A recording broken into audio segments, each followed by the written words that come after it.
नमस्कार दोस्तों, student problem clinic पे आप सब लोगों का स्वागत है। तो जैसा आप लोग अपने आसपास माहौल देख रहे हैं कि आप जब भी कोई पेपर देने जाते हैं तो कहीं लड़कों को पेपर से ज़्यादा ये समस्या सता रही है कि पेपर एक्चुअली में टाइम से होगा कि नहीं होगा, कि कहीं सर्वर क्रैश कर जाएगा, कहीं कोई सिस्टम हैंग कर जाएगा, कि कहीं चीटिंग हो जाएगी या कहीं पेपर लीक हो जाएगा। तो बच्चे आजकल एग्ज़ाम से ज़्यादा ओवर थिंकिंग पे जा रहे हैं। उनको एग्ज़ाम का फियर तो हाई है कि मेरा सिलेक्शन होगा कि नहीं होगा, पर जिस तरीके की सिस्टम है, जिस तरीके से पेपर लीक हो रहे हैं, जिस प्रकार से जो पेपर माफिया हैं, लीक माफिया हैं, वो किस तरीके से काम कर रहे हैं, वो भी एक समस्या बनी है। तो बच्चे को ये है कि वो सर्टेन कैसे हो जाए कि मेरा सिलेक्शन हो ही जाएगा। वो अनसर्टेनिटी में जीता है और इसी अनसर्टेनिटी की वजह से वो एग्ज़ाम जाते वक्त भी उसको फियर लगा रहता है कि यार मैं सिलेक्ट हो पाऊँगा कि नहीं हो पाऊँगा, मेरा एग्ज़ाम में होगा कि नहीं होगा, मेरी रैंक बनेगी कि नहीं बैंक बनेगी। क्योंकि जिस प्रकार से कट ऑफ आजकल जाती हैं, चाहे वो रेलवे की हो, चाहे एसएससी की हो, चाहे यूपीएसआई की हो या और भी कोई एग्ज़ाम हो, तो जिस प्रकार से बढ़ा चढ़ा के या क्वेश्चन जो सेट करे जाते हैं वो हाई स्टैंडर्ड के रखे जाते हैं, ताकि बच्चे को पहले से इतना फियर डाल दो, इतना प्रेशर डाल दो कि वो हैंडल ही ना कर पाए। तो समस्या स्टूडेंट की भी है, कुछ ना कुछ समस्या जो है सिस्टम की भी है। सिस्टम इस प्रकार से डिजाइन करता है चीज़ों को कि बच्चे कहीं ना कहीं परेशान होते हैं। और जिस प्रकार की सरकार है, अगर आप कुछ भी करते हैं तो आपकी कोई सुनवाई नहीं होती है। ऊपर से डंडा कहीं पे बरसाया जाता है, कहीं पे कोचिंग सील कर दी जाती हैं। तो ये समस्याएं हैं। इस समस्या की वजह से जो बच्चों में ज्ञान भी है या उनको आता भी है, वो बेसिकली सही तरीके से पेपर को नहीं कर पाते। उनको सर्टेनिटी ही नहीं मिलती, तो वो अनसर्टेनिटी में कभी पढ़ते नहीं हैं, कभी पढ़ते हैं तो उनको ये लगता है यार पता नहीं मेरा होगा कि नहीं होगा। तो एक उनका जो ट्रस्ट है वो भी टूट गया है और यही ओवर थिंकिंग जो है उनको रिजल्ट लाने नहीं देती। जैसे एग्ज़ाम की कोई डेट अनाउंस हुई तो अब मालूम है कि पेपर होगा, लेकिन ये पता है कि पेपर होने के साथ साथ वो कितना फेयर होगा, हो भी पाएगा सही से कि नहीं हो पाएगा, या कहीं बीच में लीक हो जाएगा। इसकी वजह से बच्चे के अंदर एक फ्यूचर अनसर्टेनिटी आ जाती है, जिससे वो जो काम को कर रहा होता है उसमें वो 100% नहीं दे पा रहा है। कोई भी एग्ज़ाम जो है ये सरकार प्रॉपर तरीके से सही कंडक्ट करा पा रही है, जिससे उसको लगता है कि यार मैं पढ़ूंगा, पता नहीं मेरा होगा, कहीं पेपर टफ आ गया, कहीं पेपर में है जो धांधली हो गई, कहीं कोई समस्या हो गई। और जो इस प्रकार की गोदी मीडिया है वो कोई और अपना नया नया सुराला पे रहती है। कोई कह देता है ये 2 कौड़ी के टीचर हैं, कोई कुछ बता देता है, जबकि इनके पास जो मुद्दा होता है वो कहीं मेलोडी का मुद्दा होगा और कहीं इनके पास झाल मूरी का मुद्दा होगा, कहीं स्टूल में 2 पावा कहे होते हैं। ये सब इनके जो है मुद्दे रहते हैं। इसके बाद कहीं कोई बॉलीवुड क्रश का मुद्दा उठा लेंगे, कोई सेलिब्रिटी का मुद्दा उठा लेंगे टीआरपी के लिए, लेकिन कभी गरीबी, भूखमरी, पढ़ाई, शिक्षा, महंगाई, इन पे इनको बात करना नहीं आता। ये सब चाटुकार दलाल हैं जो कि सरकार की गुलामी करते हैं। उसी प्रकार से सोचते हैं कि बच्चे भी उनका वो करें, लेकिन बच्चे इसी समस्या से, क्योंकि उनकी कोई सुनने वाला नहीं है, वो बेचारे फिर आधे फ्रस्ट्रेट होते हैं। कोई कोटा में जहर खा लेता है, कोई कुछ समस्या से जूझ रहा है, तो बच्चों की समस्या कौन सुने। सिस्टम है, आगे पुलिस कर देती है, ताकि पुलिस जो है बच्चों को कूटती है, उनको भगा देती है। फिर कोचिंग जो उनका सपोर्ट करती है उनमें जो ताले लगवा दिए जाते हैं। तो ये ओवर थिंकिंग की वजह से भी बच्चे कहीं ना कहीं परेशान है। जब उनको और यही उनके अंदर स्ट्रेस डालती है, एंजाइटी डालती है, जिससे उनको जो चीज़ें होती हैं वो याद करने में समस्याएं होती हैं। जब एग्ज़ाम हॉल में जाते हैं तो वहाँ देखते हैं कि एग्ज़ाम हॉल में पहुँचे, वहाँ पे बड़ी सुरक्षा, बड़ी कड़ी व्यवस्था की, वहाँ नाक कान के बाली के सब हटवा लिए जाते हैं। प्रॉपर चेकिंग होती है कि आप ट्रांसपेरेंट बोतल लेके नहीं जाते हैं। और सिस्टम के अंदर बैठे ही लोग, जब कटाव का समय आता है तो वो कुछ और हाले बयां कर रहा होता है, पेपर कहीं लीक हो जाता है। तो जितना सिस्टम बच्चों को या स्टूडेंट को वो करता है कि हम बहुत फ्री फेयर चुनाव वो कराते हैं पेपर, वैसे ही अगर ये कहीं एग्ज़ाम लीक पे ध्यान दे दे सिस्टम में जो बैठे लोग हैं और उनको उनके ऊपर तंज कसे तो शायद समस्याएं दूर हो जाएं। पर समस्याएं यही हैं कि कहीं मार्क्स इतने हाई दे दिए जाएंगे, कहीं रैंक इतनी डाउन आ जाएगी कि तुम लोग का सिलेक्शन ही नहीं। फिर बच्चे को लगने लगता है कि क्या यार मैं काबिल नहीं हूँ, मेरे से नहीं हो पाएगा। वो सेल्फ डाउट में चला जाता है। फिर वो उसका ओवर थिंकिंग का साइकिल जो है वो और बढ़ जाता है। टीचर क्या है, सिस्टम के खिलाफ आवाज़ नहीं उठाता है तो दबा दिया जाता है।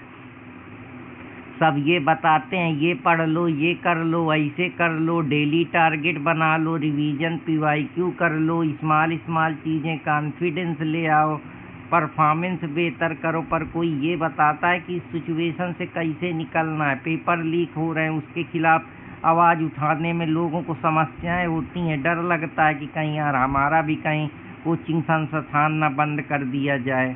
फिर बच्चा अंदर अंदर पीड़ित होता है कि अब उसको कोई सुनने वाला ही नहीं है, तो स्लीप प्रॉब्लम झेल रहा है, डिस्ट्रैक्ट है पूरी तरीके से। उसको लगता है अब उसका करियर बर्बाद है, उसको जॉब मिलेगी नहीं। वो एंजाइटी, डिप्रेशन, फ्रस्ट्रेशन में आ जाता है। उसकी सुनने वाला कोई नहीं है।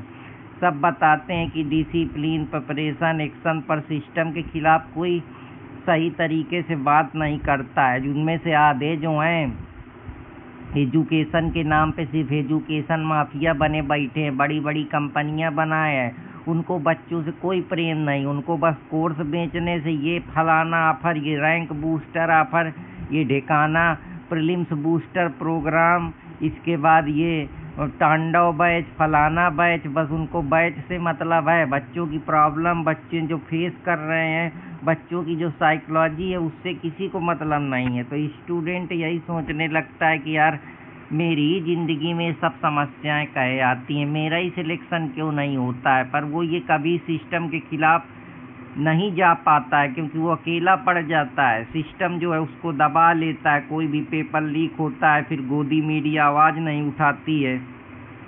यही सब समस्याएं हैं जो बच्चे फेस करते हैं और ओवर थिंकिंग और इन सब चीज़ों का शिकार हो जाते हैं। फिर उनको लगता है कि यार उनसे नहीं हो पाएगा, क्योंकि उनको कहीं ना कहीं उनके ब्रेन को लगने लगता है कि यार एग्ज़ाम तो देने जा रहे हैं पर पता नहीं सिलेक्शन होगा कि नहीं होगा। क्योंकि सिलेक्शन होने के अब कई सारे क्राइटेरिया हैं। पहले आप पेपर में तैयारी करते थे तो आप ये सोच के चलते थे कि आपको आपकी मेहनत का फल मिलेगा। लेकिन अब यहाँ कोई घूस वाला बैठा है, कोई कुछ बैठा है, कोई कुछ सिस्टम बता रहा है, कहीं टेलीग्राम में पेपर बिक रहा है, कहीं निगेटिव तरीके से PR की जा रही है।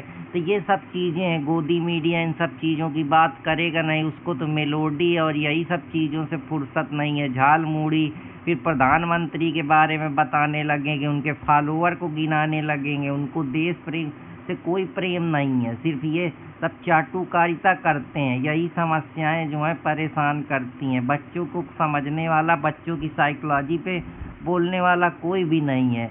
ये ओवर थिंकिंग कैसे कंट्रोल होगी? कहीं पैसे से पेपर खरीद लिया जाएगा, कहीं कोई समस्या हो जाएगी तो इसका सुनवाई कौन करेगा, कौन देखेगा?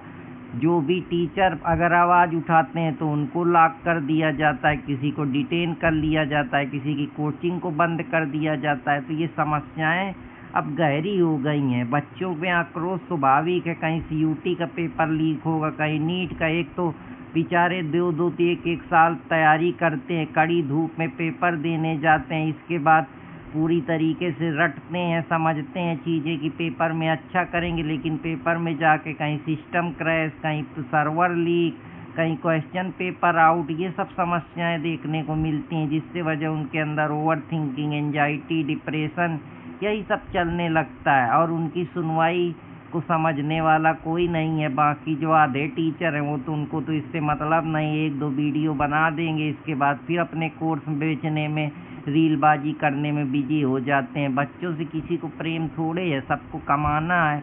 अब बच्चे इतने नादान है कि एक को भगवान मान लेते हैं। इसीलिए ये जो सब समस्याएं हैं मार्केट में हो रही हैं और इन पे कोई वो नहीं करेगा। वरना कोचिंग में इतना देखते हैं कि कोई भी टीचर होता है वो 4 साल में किसी का देख रहे हैं 100 करोड़ का टर्नओवर है, 200 करोड़ का टर्नओवर है। कमा तुम बच्चों से रहे हो लेकिन बच्चों के लिए बोल नहीं रहे हो। जो पहले बड़े हम अफोर्डेबल एजुकेशन लाएंगे, फलाना एजुकेशन लाएंगे, वो सब आजकल बिजनेसमैन बने बैठे हैं।